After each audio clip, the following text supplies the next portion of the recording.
ایک طرف یہ کہ دین کا غلبہ دوبارہ ہوگا اور پوری دنیا پر ہوگا، اب یہ صغرا ہے۔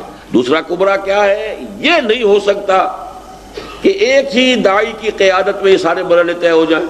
اب اس صغرا کبرا کو جوڑیں گے تو کیا نتیجہ نکلے گا؟ لہذا اب ایک ہی صورت رہ جاتی ہے، یعنی یہ کہ یہ مہم مرحلے وار سر ہو اور پے بپے یکے بعد دیگرے ایسی تحریکیں اٹھیں جو اس کام کو درجہ بدرجہ بالکل اسی طرح آگے بڑھائیں جس طرح کا نقشہ سورۃ الانشقاق کی آیت نمبر 19 میں سامنے آتا ہے، یعنی لَتَرْكَبُنَّ طَبَقًا عَن طَبَقٍ، تم لازماً ترقی کرو گے درجہ بدرجہ یا ایک سیڑھی سے ایک ایک سیڑھی کر کے۔ الحمدللہ میری یہ سوچ جو ہے ایسا نہیں ہے۔ بعض لوگ کہہ سکتے ہیں کہ یہ چلے تو تھے اسی خیال سے کہ خود اپنے ہاتھوں یہ کام کر دیں گے، لیکن وہ بعد میں تو چونکہ رہ گئے تو یہ آفٹر تھاٹ ہے، یہ سخن سازی بعد میں ہو رہی نہیں۔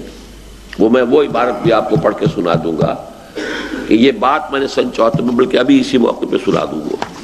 اب اس کو میں اس کا پیرا پڑھ کے سنا رہا ہوں آپ کو، اور یہ سن 74 کے رمضان مبارک میں نے بحالت اعتکاف لکھی تھی یہ تحریر۔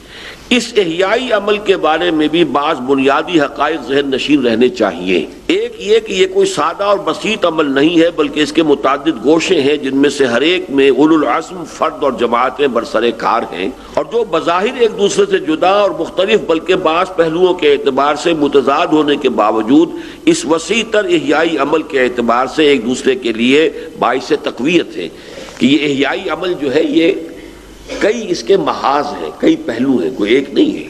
یعنی آدمی عام طور پہ یہ سمجھتا ہے کہ انا ولا غیری، بس ہم ہی کام کر رہے ہیں اور تو کوئی کر ہی نہیں رہا، یہ تو ہم ہی کو سوجا ہے، کسی اور کو تو سوجا ہی نہیں تھا۔ اس دونوں اعتبار سے، ٹائم اینڈ سپیس دونوں کے اعتبار سے ان حماقتوں سے نکلنا چاہیے۔ یہ محدودیت ہوتی ہے، اپنی انانیت کی محدودیت، انا ولا غیری نہیں۔ یہ تو تسلسل ہے بھائی، تاریخی تسلسل ہے، چلا آ رہا ہے۔ ہم سے پہلے انہوں نے کوشش کی، ان سے پہلے انہوں نے کوشش کی، انہوں نے ایک سیڑھی آگے بڑھا دیا، ہم وہ دوسروں نے پھر اور ایک اور سیڑھی چڑھا دیا، ہم نے ایک سیڑھی اور آگے کر دیا، لیکن ابھی یہ پایہ تکمیل کو نہیں پہنچا، اگلی نسل میں اور سیڑھی چڑھے گا۔ ایک تو یہ زمانی اعتبار سے، ایک مکانی اعتبار سے کہ ہم ہی ہم نہیں ہیں، اور بھی ہیں، اور لوگ بھی کام کر رہے ہیں۔ ریختہ کے ایک تمہیں استاد نہیں ہو غالب، غالباً یہی لفظ ہے، سنتے ہیں اگلے زمانے میں کوئی میر بھی تھا۔ اور دوسرے یہ کہ اسلام کی نشأت ثانیہ اور ملت اسلامی کی تجدید کا یہ کام 10-20 برس میں مکمل ہونے والا نہیں ہے، بلکہ لَتَرْكَبُنَّ طَبَقًا عَن طَبَقٍ کے مصداق درجہ بدرجہ بہت سے مراتب و مراحل سے گزر کر ہی پایہ تکمیل کو پہنچے گا۔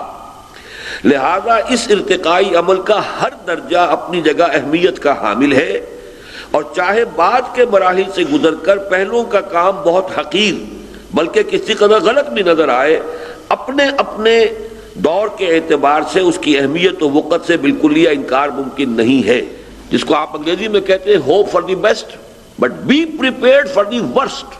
اگر ہوپس ہی ہوپس ہیں تو ذرا سا کہیں جو ہے ناکامی ہوئی تو آپ کی ہمت جواب دے جائے گی، بتاشے کی طرح بیٹھ جائیں گے۔ ان حقائق کو پہلے سے سامنے رکھا ہو تو پھر یہ ہے کہ وہ اندیشہ نہیں ہوگا۔ ہم تو ناکام ہونے کے لیے پہلے سے تیار ہیں، تو پھر صدمہ کس کا ہوگا؟ یہ بات سن 74 کے مضمون میں بھی۔ اس حوالے سے میں سمجھتا ہوں کہ اس کی برکت ہے کہ میرا ذہن پختہ ہو چکا تھا۔ میں آپ کو 74 کی عبارت سنا رہا ہوں اور 94 کی سنا رہا ہوں۔ یہ تو ہے کہ اس میں اختصار اور تفصیل کی بات ہو جائے گی، کوئی نیا پہلو بھی شامل ہو جائے گا، یہ تو نہیں ہو سکتا، جامد تو نہیں ہوتا معاملہ، لیکن یہ کہ بنیادی اس کا جو صغرا کبرا میری سوچ کا تھا وہ پورا کا پورا الحمدللہ اسی وقت مکمل